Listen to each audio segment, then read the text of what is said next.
It's a long way to the top.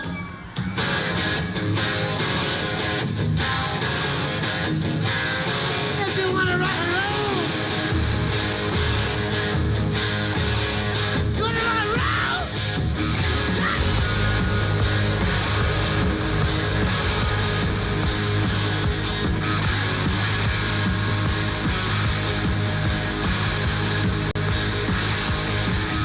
Driving on the highway, going to a show. Stopping on the byway, playing rock and roll. Getting round, getting stoned, getting beat up, getting boned, getting high, getting shook. I'll show you folks, it's harder than it looks. It's a long way to the top if you wanna rock and roll. It's a long way to the top if you wanna rock and roll. Feel it to do one night stands. Try playing a rock and roll band. It's a long way to the top if you wanna rock and roll.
Good evening, race fans. I'm your host, Caden Reif, and welcome back to another installment of the 2007 season of the NASCAR Coca-Cola Cup Series. We're here from Daytona for race number 16 out of 36. It's the Firecracker 400. Bit of plate racing action on a Sunday night as we take you to some July racing here from the summer months in Daytona, Florida. Here in Daytona Beach, as we take you to the racetrack for the starting lineup in tonight's race, is Robbie Gordon in the 31 car is going to sit on the pole in tonight's race, joined by Ryan Newman in the 38 on the front row. As we look down the rest of the order, Kyle Busch in the number 43 starts in third, and John Andretti qualifies in the fourth position. Todd Bodine will be rounding out the top five, as Brad Keselowski will start side by side with him in the sixth position. Martin Truex Jr. in P number 7, and Jeff Gordon will start from the 8th spot. Ninth place goes to Kurt Busch, and Juan Pablo Montoya will round out the top 10 in tonight's race. 11th goes to Scott Wimmer, and Elliott Sadler will start behind his teammate in 12th. 13th goes to Greg Biffle, and the number 19 of Carl Edwards will be in the 14th spot. 15th, that'll be Jimmy Johnson. Tony Stewart in the 16th position. Bobby Labonte will be P17, joined by his teammate Kevin Harvick. 19th goes to Matt Kenseth, and 20th will be Scott Riggs. J.J. Yaley in 21st, and Justin Allgaier making a start in the O2 car this week. He'll be in 22nd. He is the winner of the Busch race ran on Saturday night. 23rd, Casey Atwood, and Clint Boyer starts from the 24th spot. Casey Kane will be in 25th, and 26th will be Casey Mears. Ricky Hendrick, P27, and Jason Leffler in the 28th position. 29th, that'll be DJ Kennington.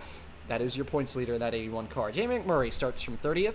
Brian Vickers will be P31. Jeremy Mayfield, 32nd. 33rd goes to Eric Norris. AJ Allmendinger in the 07 car will be 34th.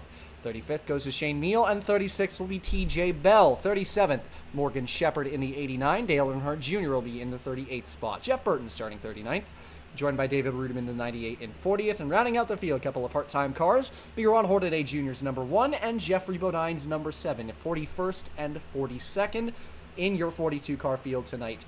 Getting set to roll here from Daytona, it's the Firecracker 400, one of the biggest races of the season. 58 laps as your race length tonight, as we take you to the racetrack for the most famous words in motorsports, the command here from Daytona. Drivers, start your engines! Field rumbles to life as we get set to roll, as Robbie Gordon and Ryan Newman are going to lead us to the green here tonight. As mentioned, 58 laps is going to be your race length. Expecting some fun racing as always. These plate tracks are always a treat and a chance for anybody to win it. It's usually a lottery out there. It'll be fun to see who comes out on top late in this race. Nailing the pit stops is going to be important. Being in the right position at the right time is going to be more important than anything in this race tonight here, Nate. Yeah, you're going to have to make sure throughout the course of this race that you're on that bottom lane. You're going to see that bottom lane prevail throughout pretty much the entirety of this race. And because of that, you're going to see a lot of guys trying to jostle to get down there. And as the aggressiveness picks up, so do the crashes. And we see no shortage of those at these kinds of racetracks. But absolutely going to want to try to get down to that bottom and position yourself in a place where you're not too far back to make that move at the end of this race. You're going to have to nail your pit stops, as you said. But we'll see how aggressive they are early on, or if they're going to sit here and bide their time. But I think these guys are antsy to get back on the racetrack after an unexpected absence here. Absolutely. Take it to that canceled race at Michigan. Going to be revisiting that racetrack later in the season. And as we look at your previous couple of races at the plate tracks, of course, the Daytona 500 won by Kurt Busch this year. Juan Pablo Montoya, the rookie, winning his first career Cup Series race at Talladega. Last time we were on a super speedway, but it'll be Robbie Gordon's number 31 leading us off to the green flag here as we get set to roll. Pace car leading the field off of turn number 4 and towards the start box here, waiting on the flagger as the 31 and 38 are on the front row. Green flag is flying, excuse me, in my stumblings. We're underway here from Daytona. It's the Firecracker 400.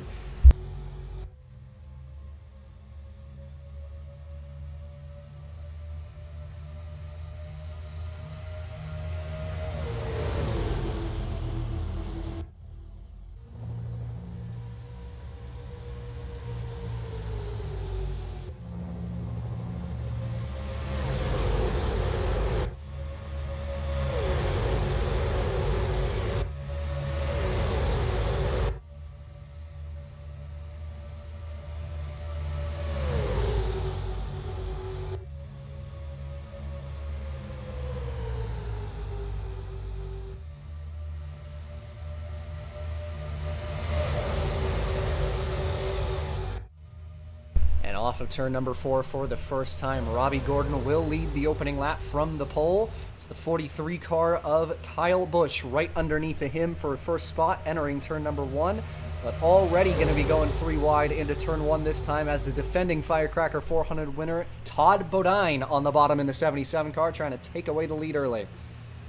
Robbie Gordon going to get left out entirely here. Is maybe going to get picked up by Andretti here, and it's going to funnel 38 through the sucker hole. That's Ryan Newman. Already contact there going into turn number 3.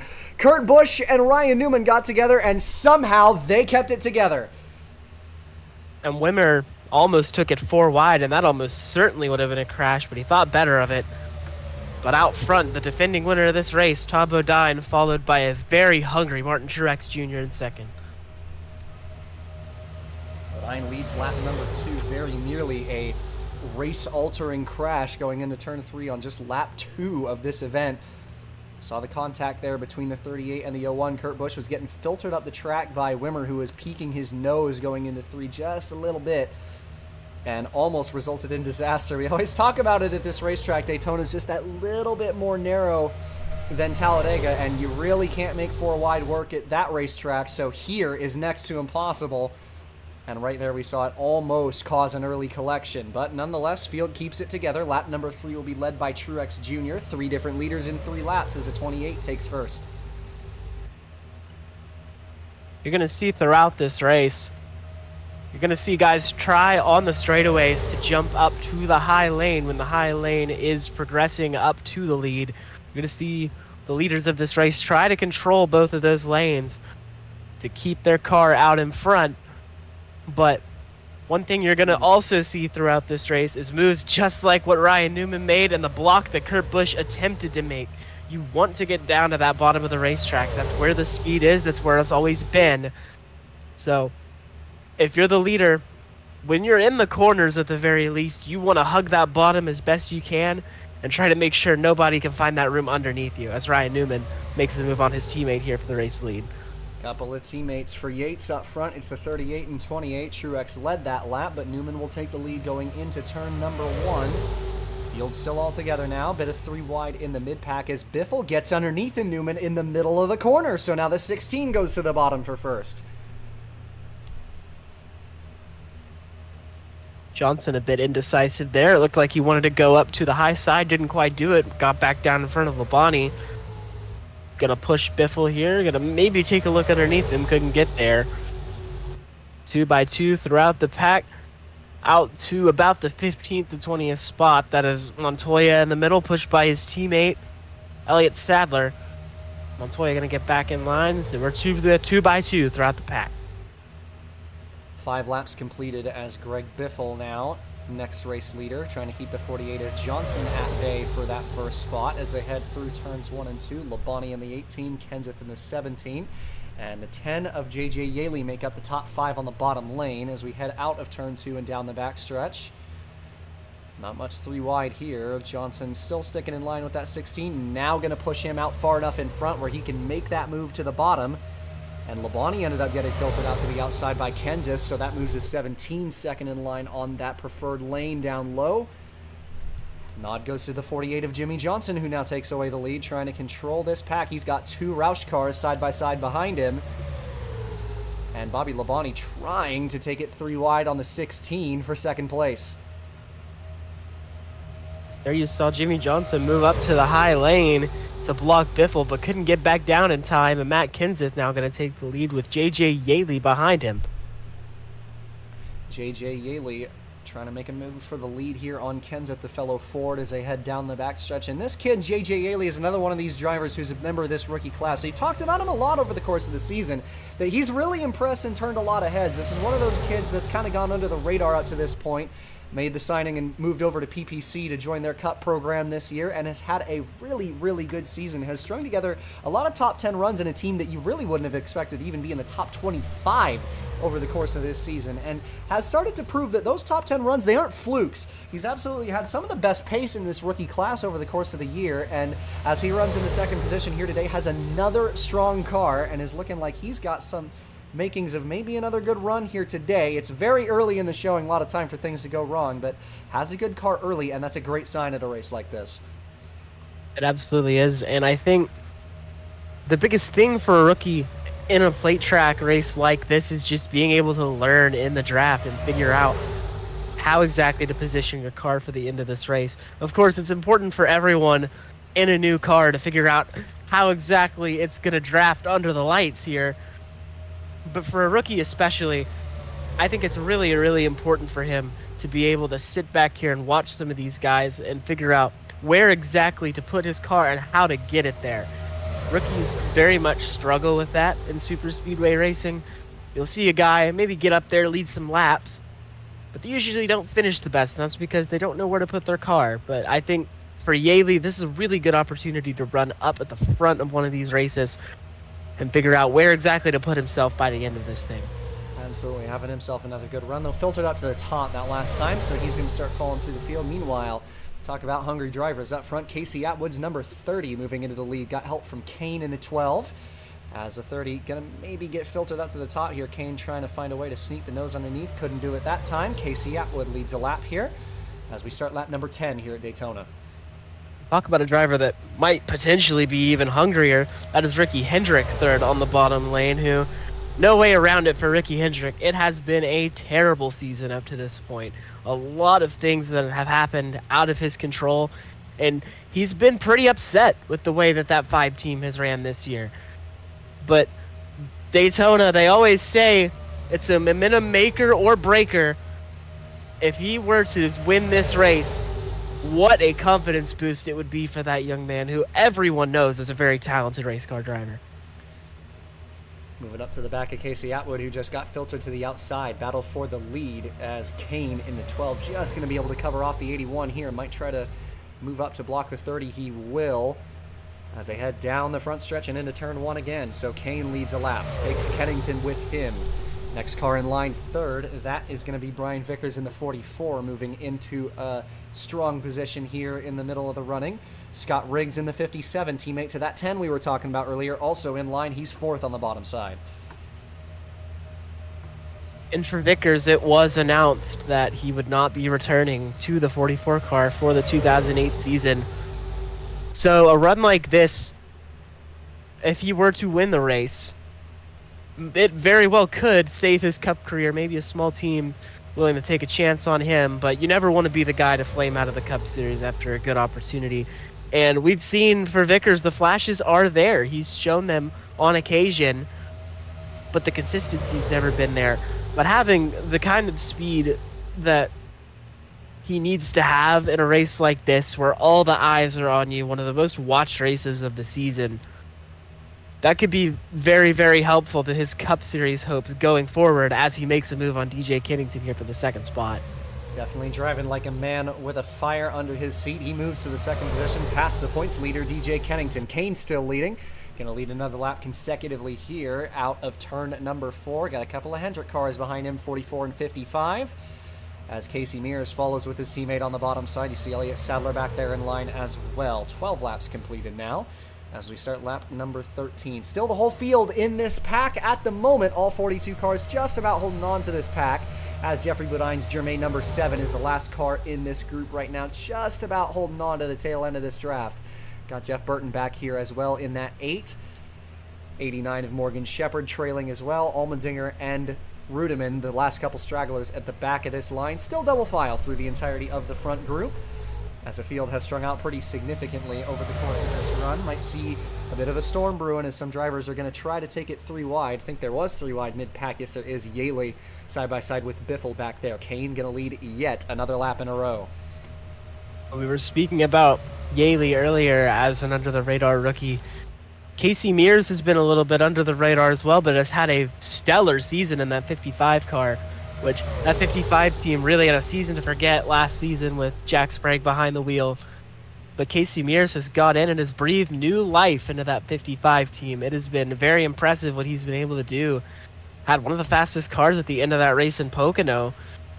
And on multiple occasions, it's looked like he's had speed to maybe not win races yet, but be up in contention. And as a rookie, that's really what you have to do. Put yourself in contention, good things will happen. And Casey Mears has done just that this season. Absolutely, leaving turn number 4 once again as Casey Kane leads another lap in a row. This 12 car looking strong early in the running here. Has led about 4 or 5 laps in a row, which is not something you see a lot at these racetracks. Definitely not. And once Casey was able to get that win, he's just looked like a complete... He's looked like that driver that competed for the championship in his rookie season there for Yates. Casey Kane, a stellar race car driver. Maybe took him about a half a season to get the new experience with a new team under his belt, but once he got to victory lane, man, that thing has looked fast every single week. Absolutely, and now he picks up his teammate as Brad Keselowski in the 2 will move behind the 12 down the front stretch here into the second position. So it's a Penske 1-2, 15 laps down the board as the 12 and 2 sit up front. TJ Bell in the 26 moving into that third position underneath his Alliance teammate, the 43 of Kyle Busch, to try and take away that third spot. But Penske have seemed to have brought some great race cars here to Daytona Beach tonight. Penske, no stranger to running well at these super speedway racetracks. But speaking of the Penske cars, I believe that the Busch winner of this race is in the Cup race today. I could be wrong. That would be correct. Allgaier making a part-time start in the O2. Allgaier, you have to talk about him when it comes to this place. You know, 2 years now in the Busch Series and now has 3 wins at this racetrack. Justin Allgaier has proven that he is one of the forces to be reckoned with, even if maybe not having much Cup Series experience. I look for him to get to the front towards the end of this thing. We're 3 wide for the lead up there. Bit of Tyson up front as Keselowski, who had just taken the lead from his teammate, immediately got split 3 wide and is 3 wide with his teammate as they head down the backstretch, side by side up front, as Kurt Busch is going to get filtered up by Wimmer. beaten doors between Newman and Kane as they went down into turn 3. They might have brushed and made some contact there. Man, how about Ron Hornaday Jr. down there, third on the bottom lane? We haven't talked about him all season, I don't think. A very, very good run here for Ron Hornaday. Putting that Phoenix car in the top 5 as we continued along laps. So now Wimmer, another plate track familiar, leads a lap as he sits up front side by side with Newman. First car out of the draft, that was the 7 of Jeffrey Bodine, who has finally fallen off the pack at the tail end. But that one car, Ron Hornaday Jr., putting the Phoenix Racing 1 into the 2nd position as they head down the backstretch. And he looks like he wants the lead, but he's going to have to get back onto the bottom lane to do that, and I don't think he's going to be able to in front of Mayfield. Mayfield's another driver we haven't talked about a whole lot this year, but has done a very good job in that 54 car. He hasn't had a lot of flashy runs, but he's had a lot of consistent runs. Right up there in the top 15. Jeremy Mayfield is one of the most underrated drivers in the garage to this day. What a day it would be if he were able to go to victory lane. Absolutely, and for Mayfield, that's really just kind of the goal of the season for this 54 team, being a new entry from Petty. They move back to 2 cars, have this 54 with them, and Mayfield has done a really, really good job of just bringing stability to a team that needed it. And overall, the course of this year, it's been good for him. Not great, but good, and again, that's really all you can ask for from Mayfield. Currently in the season standing, sits 19th. Doesn't have a top 5 to his name yet this year, just 2 top 10s, but it's been consistency for him. And being inside the top 20 is right around that goal that team set for themselves, so they're doing a fantastic job over the course of this year. They have, and it is worth mentioning for Mayfield that he is beating his teammate in the point standings right now, which I don't think a lot of people expected coming into the season. So I would say for Mayfield, it's been a very solid year for him. Absolutely, sitting in that 2nd position right now. Field single filing out just a little bit right now. Back to about Robbie Gordon, who sits side by side for what I believe was P8 as they head down the back stretch.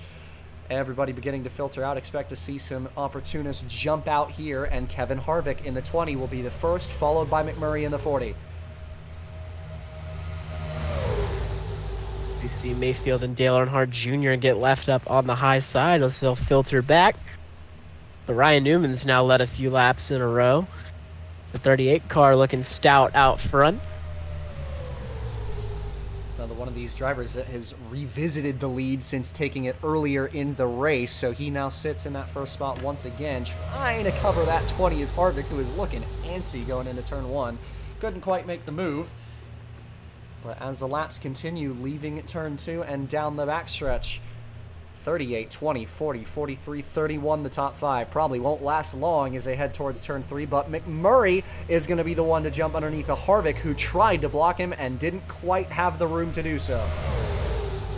Yeah, that was a good call by Harvick to not keep coming down there. That's how you wreck yourself across the grass into the field. So Jamie McMurray, though, needed to get that spot because it has been a struggle for that 40 car this year. You want to have all that track position that you can, but Jamie McMurray, somebody else that could be driving for his job.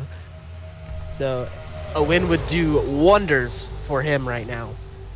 Absolutely. You're getting to that point in the season where you start to think about the fact that these drivers who are racing for their seats are getting to the point where you can make a sure evaluation on what their season is turning into. And for McMurray, it's been a solid season, but a season that needs to be a lot better, especially considering his company in that team, Kurt Busch and Tony Stewart, who have been forces to be reckoned with this season. So it pales in comparison to them, and McMurray has had the flashes. We've seen it over and over again. This is a kid who is capable of winning races in this series, but it has been a struggle here and there, has had some really rough finishes, and qualifying has been the biggest struggle for this 40 team.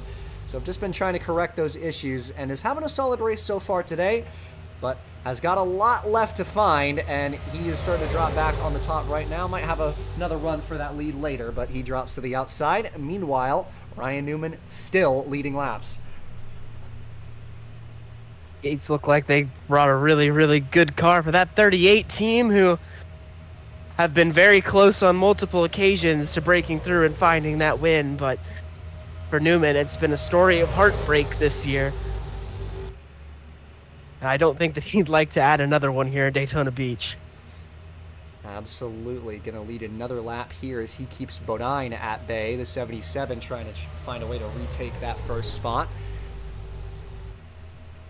and takes Jason Leffler with him. See Eric Norris, who was in the top 5 a little bit earlier in the race. Didn't get a chance to mention him while he's up there before he got filtered out, but running pretty well. Allgaier, Busch Series race winner, in the 5th position on that bottom side. And see Shane Meals, number 47, making an appearance as well. Couple of part-timers down there in line on the bottom. A couple guys that have impressed down there in the Busch Series. For Allgaier, it has been a struggle in his previous part-time starts. But Allgaier has definitely proven as a race car driver, he might be young and he might still need to develop. But he absolutely is a talent, especially on these super speedway tracks, and he's showing it right now. Could eventually get the lead here. Newman trying to figure out which lane to be in front of going into turn 1. Finally gets down in time to cover the 0-2 of Allgaier. As we continue to wind away laps and get closer and closer to that halfway mark, you start thinking about pit stops. You're probably going to have one not too terribly long from now. It's going to remain to be seen exactly when these guys decide to pit. The fuel window is a lot longer than the halfway mark in this race, so we could see these guys go long, but we will see when that pit stop happens, and it'll just start to creep into your mind and your thoughts around this point in the race. Newman still leading. Shane Meal moved into 2nd, but couldn't get back down in front of Casey Mears to keep the position towards turn 1. So Newman going to lead some more laps here. Ryan Newman has led, I think, the most laps consecutively of anybody in this race so far. 38 definitely looking like the car to beat.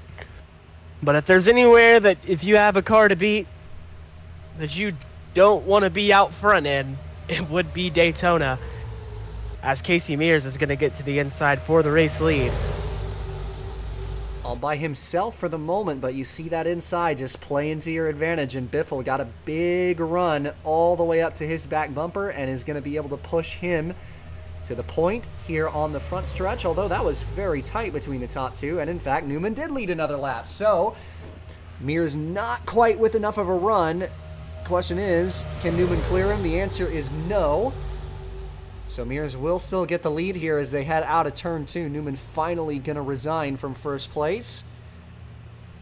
Side by side down the backstretch. 38 hanging tough on that top side right now. Got that 4 horsepower, man. That 38 flying up there on the top lane. He's got but Mears has a Ford behind him.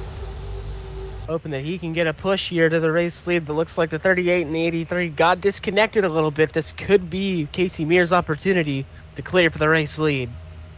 Didn't quite clear him on the front stretch here, but he did lead the lap that last time by.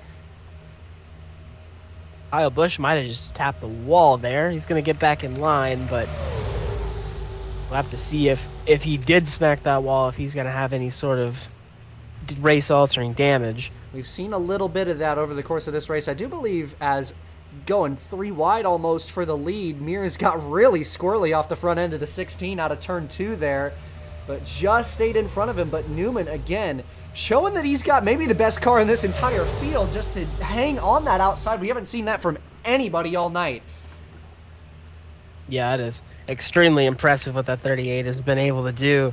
And I think if you're these guys, you want to try to just push somebody out in front of him to make sure he doesn't have that track position, because he's shown that even on that less preferred lane, he can make it stick and edge ahead for the race lead.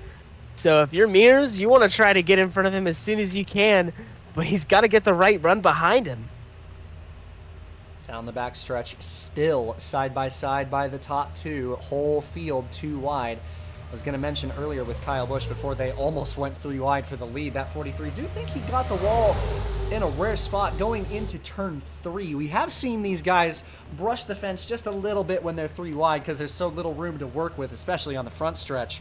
But I think Kyle Busch, it was when he was side by side with Allgaier earlier in the race, when we were talking about the 0-2, that Allgaier kind of tried to throw a block on that 43, and Busch might have tapped the wall going into the corner. Looking like he's okay. He hasn't lost any spots on that outside. But nonetheless, has gotten the wall harder than really anybody has all day. And Mears trying to clear in front of Newman. Can he get in front of him? He did not. and instead that's going to move him in the middle of 3 wide. Here comes Greg Biffle on the bottom. There's your rookie mistake, and that's going to push Newman up higher than I think he wants to be. And that's going to put Greg Biffle into the race lead, pushed by Jimmy Johnson and his teammate Ricky Hendrick. Biffle takes first, trying to cover for that 38, still lurking on that outside. Past halfway in this race now. Newman, the only car 3 wide, or at least on the top of 3 wide, should say. Biffle takes the lead. Johnson kind of tried to make an aggressive move to get past the 16, looked for help from his teammate Mears, and couldn't get back down in front of Ricky Hendrick, who got help past the 48. JJ Yaley thinking about taking it 3 wide, and it's looking like he's going to. They are 3 wide for second almost, but Hendrick stays in front of him. Very tight racing behind the race leader, Greg Biffle. We're starting to see some names up here towards the front we haven't seen today. I think Tony Stewart. You see David Rudiman. You see Morgan Shepherd down there on the bottom lane. What a day that would be. And we're starting to see some new names find their way to the front of this field. You see DJ Kennington down there in the middle of the bottom lane. So the shuffle coming into full effect around when pit stops are going to happen. You got to start thinking about when you get down into pit lane. Entering pit road on these plate tracks, especially from the middle of the pack, is one of the hardest things that you can do in motorsports. It really doesn't look it, but it is so hard to get down out of that pack, get the car woed down, and still nail your pit stop. Down out of turn number 4, Biffle still leading. Fords have been strong all night as Yaley pulls into second behind a fellow Ford. Lap car up the road is Bodine, the only car to have lost the draft over the course of this race. So Field's going to have to contend with him. They're all 2 wide right now. They want to probably hold that together, but it's going to be a question to be answered in about a lap and a half or so as they catch up to this 7 car. Because these guys definitely do not like to cooperate even with lap traffic on the horizon. We've seen that at these plate tracks before. We've seen it this season.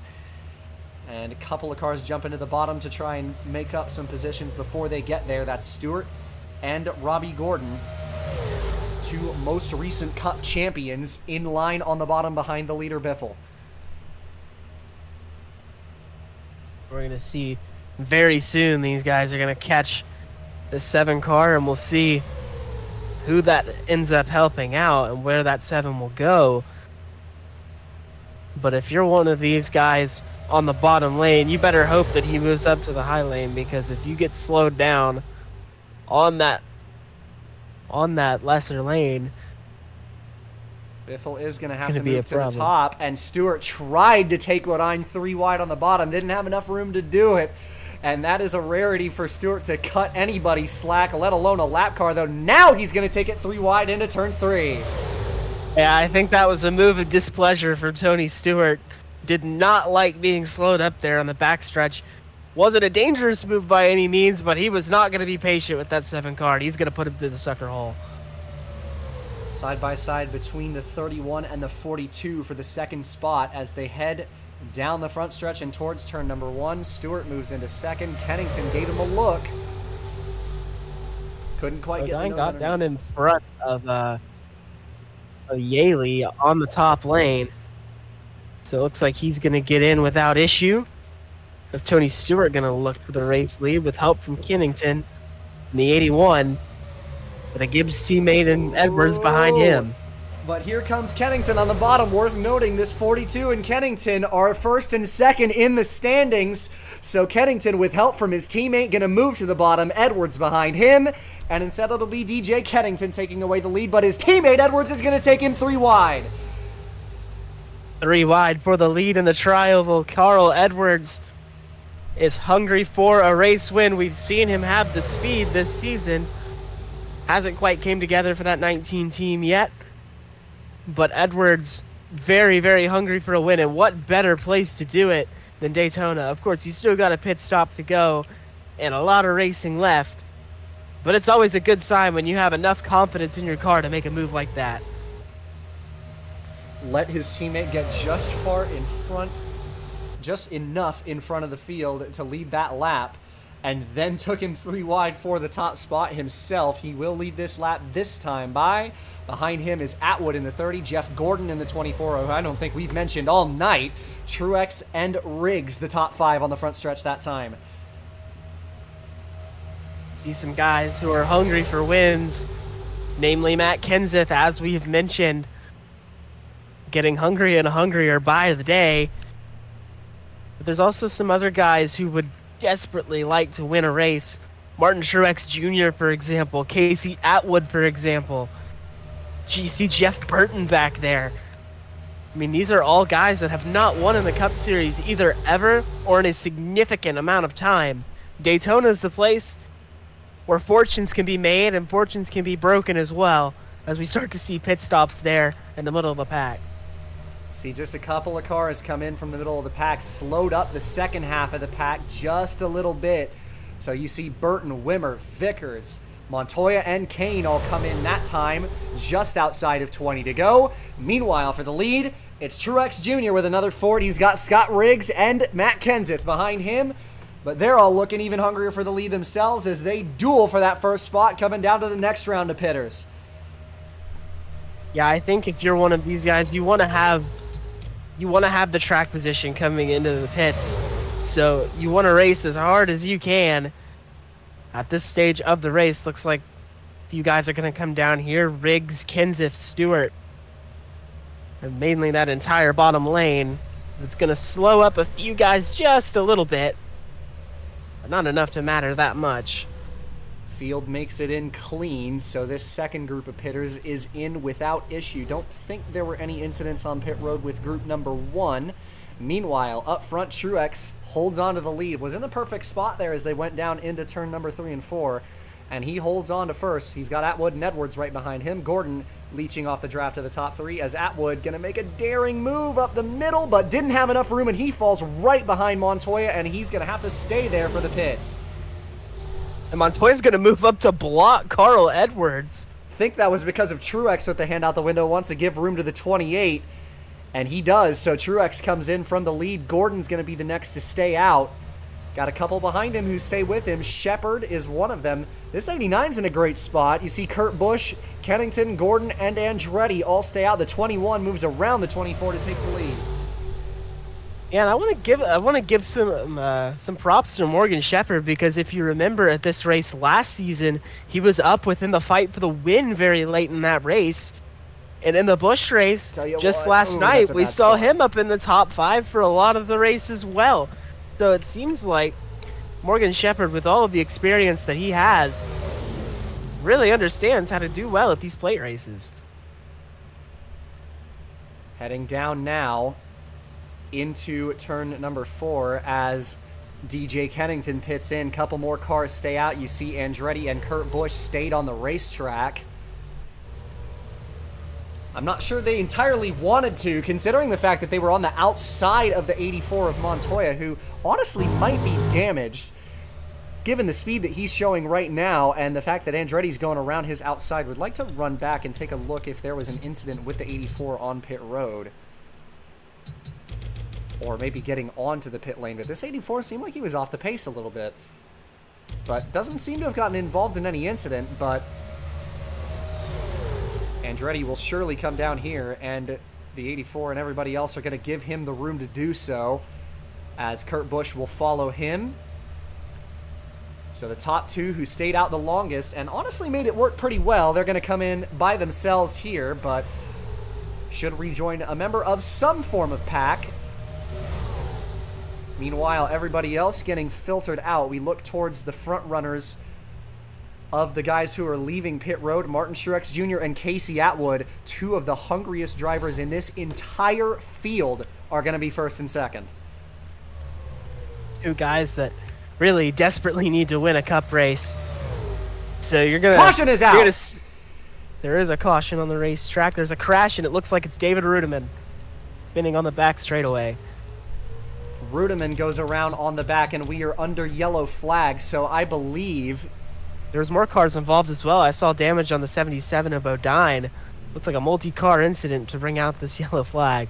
So that might very well give the lead to the 21 and the 01.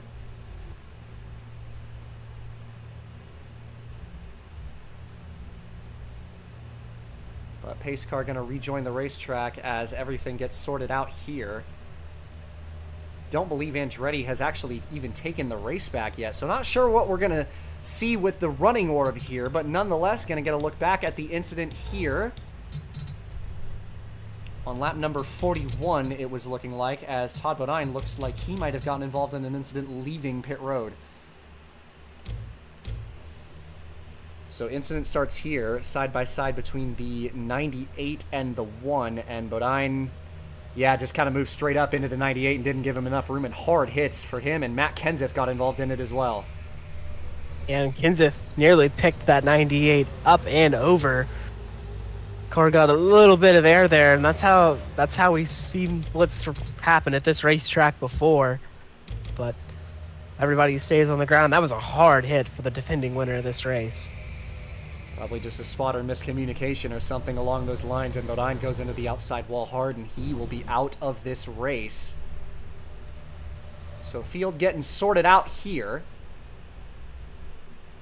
Pace car is on the front stretch, and nobody going to pit, of course. One and only one pit stop to be made in this race, so again, not quite sure who the leader is. We'll get back to you on that one. Martin Truex Jr. in the lead at the moment. We'll be right back here from Daytona with the 28 in first.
Back from intermission here at Daytona as we get set to go green, as Martin Truex Jr. will, in fact, be the race leader here. Sits in the first position after that masterful pit stop. Casey Atwood sits in the second spot. Scott Riggs, who's looking hopeful for a win at Daytona after the heartbreaking end to the 500 this season, he sits in third. Jeff Burton in fourth, and Casey Mears will round out the top five as we come to the green with just 11 laps to go. As the laps wind down, the intensity picks up, and there's a lot of intensity in this top 10. I think we're going to see a lot of guys be as aggressive as you've ever seen them in the late stages of this race. Who's going to get to the checkered flag first? Are they all going to make it to the checkered flag? We'll see with 11 laps to go at the start-finish line. Martin Truex Jr., Casey Atwood, or somebody out of the field. Green flag is in the air. A fantastic start by the 28, almost too good. You don't want to be left out, but he's got a great jump and is running away from the 30 as they head towards turn one. First car out of line was Biffle in the 16, and Riggs is going to be the first to jump out front. He looks for the second position underneath the 30 down into turn number one. Riggs pushed by Burton, pushed by Mears, pushed by Allgaier. Bottom lane has formed up very, very well. Mears going to hop up to the top lane as Riggs is going to take a look for the race lead here. Down the backstretch. What a start from Scott Riggs. Truex kind of got caught napping as he got that great start, and that gives Riggs the inside line as the 57 moves into first. Coming out of turn number 4, they'll take 10 to go this time by. Jeff Burton and Allgaier behind the 57. Burton can't move back down to the bottom lane. He tried to make a move for the lead and is going to get caught on the outside. Justin Allgaier, the Busch winner, down on the bottom lane. What can he do for this race win? Racing down into turn number 1 once again, now all the way up to speed. Allgaier moves into the second spot. It's Carl Edwards in third. You see the 21 of Andretti and the 10 of Yaley on that bottom side. Couple of cars that I would imagine are going to get DQ'd here, and they will. For minimum speed. That will be the 17 and the 98 who were involved in that last accident with Bodine. Meanwhile, up front, Riggs, about a car length in front of this side-by-side group for second, as we race down the front stretch and take 9 laps to go. Riggs trying to hold off both lanes at once, but you can only lead for so long at this racetrack. We'll see Edwards try to get a run to the bottom, and he is going to get there. Big move by Carl Edwards entering turn 1. That's exactly the move that Edwards needed. He moves down to the bottom. Riggs couldn't hold it forever, so now it's the 19 and the 57 down the back stretch. Couple of Fords. A lot of Fords. In fact, Carl Edwards is surrounded by the blue ovals as they head towards turn 3. Got the 21 and 10 behind him. But Edwards takes first as they head through turns 3 and 4. Off of turn 4 this time now. Edwards trying to block the field. But Andretti trying to give him some help up to the top of the racetrack and get underneath. Can he do it? Not quite. That bit of a chop block is going to bring Riggs back into this. Edwards thinking about going up to block him. He's going to get back down in front of Andretti. 19 looking stout out front. Masterful defense by Edwards to hold everybody off, now leaving turn 2 and down the back stretch. Andretti is clear of the outside himself, trying to bait Edwards high. Does Yaley get underneath for second is the question. As they head towards 3, he did, Ooh. side by side for P2. Andretti really wanted to get down, but he realized he couldn't without wrecking himself. He's going to concede to the top lane as Edwards still holds the race lead. Yaley trying to get a run. Down the front stretch as they race for this first spot. Field picking up drivers who weren't in it originally, starting to find their way into this mix. Yaley now looking for a way past the 19. He couldn't do it. Here comes Vickers in the 44. Vickers pushed by TJ Bell in the 26. Pushed by Bobby Labonte, former Daytona 500 winner. And Ron Hornaday, what a story that would be for Phoenix Racing if they could go to victory lane. Down the backstretch They've go. all got to chase down this 19 of Edwards, who has done an unbelievable job defending for this lead. Question is how long he can do it. Down out of turn 4 this time. He's got a Hendrick 44 behind him as Vickers looks high, trying to maybe take him back low as they head down the front stretch. 6 laps to go is your count. As they head towards turn number 1 this time, does Vickers have anything for Edwards yet? Not quite. Vickers just needs to get that shove from behind, and it's going to have to generate from a few lanes back. Vickers just trying to get even just a nose underneath him just to pull that side draft. He's got to push here. Is he going to make the move entering 3? Tried it, got there. Here comes Vickers on the bottom for the lead. Side by side, Edwards couldn't hold him off forever, and now the 19's going to lose the lead. His teammate is underneath behind Vickers, who doesn't have a lot of help yet. Getting to him now. 5 to go from Daytona at the line. Nod goes to the 19, I believe. He did lead that lap. Still side by side up front as Edwards has the advantage just about, but Vickers stays with him into turn 1. Vickers getting a push from Labonte, just going to try to clear here. He's very close, but I think Edwards is going to hold on that top lane. Side by side down the back straightaway, door to door. Vickers hungry to keep potentially his Cup Series career alive here at Daytona. He's got a push from Labonte, somebody that, if you're going to get pushed by anybody, Bobby Labonte is not a bad option. But look at Ron Hornaday down there, third on the bottom lane. Vickers trying to throw the 19 high. Edwards got the wall, 4 to go. Vicker's gonna move up to try to block. He's gonna have to try to get back down here. He does. Labonte trying to show the nose, and he got there. Got the 44 sideways. Here comes the 18. Bobby Labonte, a power move by the veteran, showing how it's done. Vickers could not get back down to the bottom, got a little squirrely, but he's still hanging tough on the outside. We'll see how long that lasts. But as the laps wind down, you want to be in that bottom lane. Starting to see 3 wide. Andretti caught in the middle. Labonte's got the lead down the front stretch, trying to cover the 44. Hornaday into second, trying to make something happen. 3 to go. Labonte trying to hold off all these lanes at once. Gonna have to move back down in front of Hornaday here. Hornaday shuffled to the middle. Jamie McMurray now. McMurray on the bottom, took it 3 wide going into turn 1, racing down the backstretch. Kevin Harvick has made himself present late behind that 40 car, trying to get all the way up to his teammate. Nearly contact. Here comes McMurray for the lead. McMurray coming.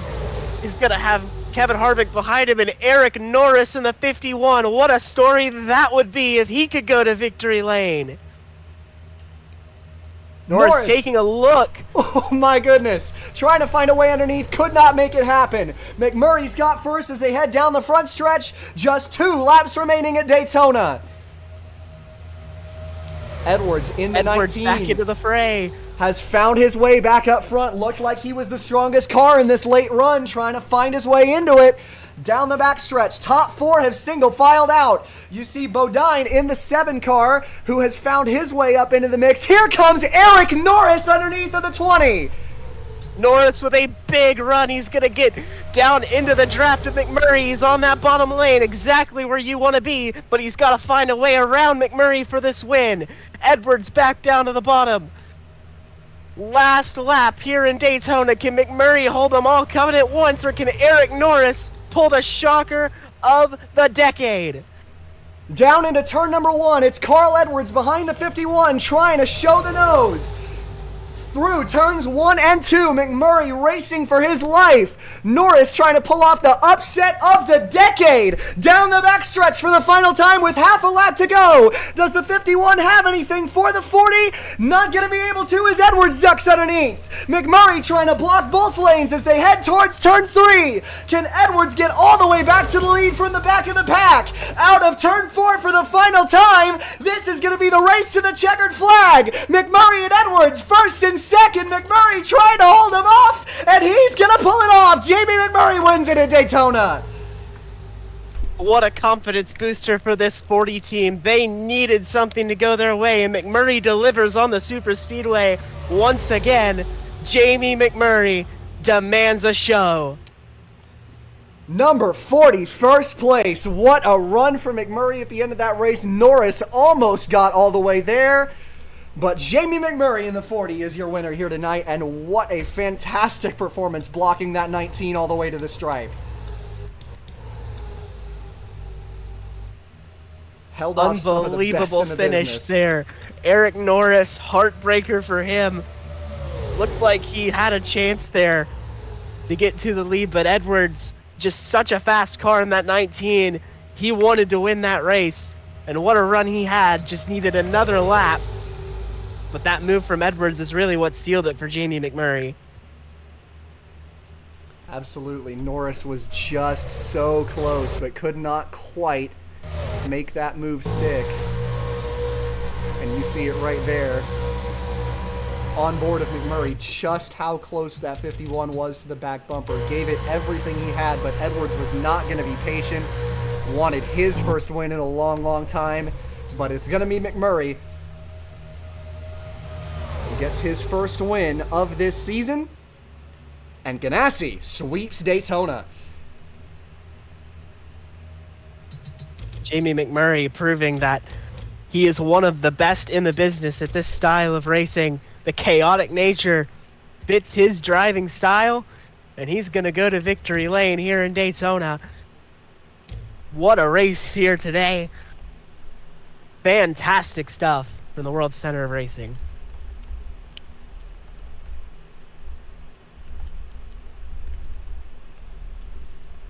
And also would like to mention, for as damaged as we thought the 84 of Montoya was, he was able to rebound to a 3rd place finish. An absolutely fantastic job by McMurray blocking that field all the way to the line. Norris does come home with a top 5. It was a great run for him, so close to getting that upset win. But Jamie McMurray denies the rest of the field, and he wins it here at Daytona in a stellar race under the lights.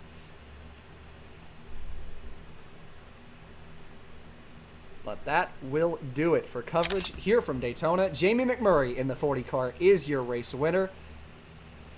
And he comes home with the trophy, a much-needed win for that 40 team.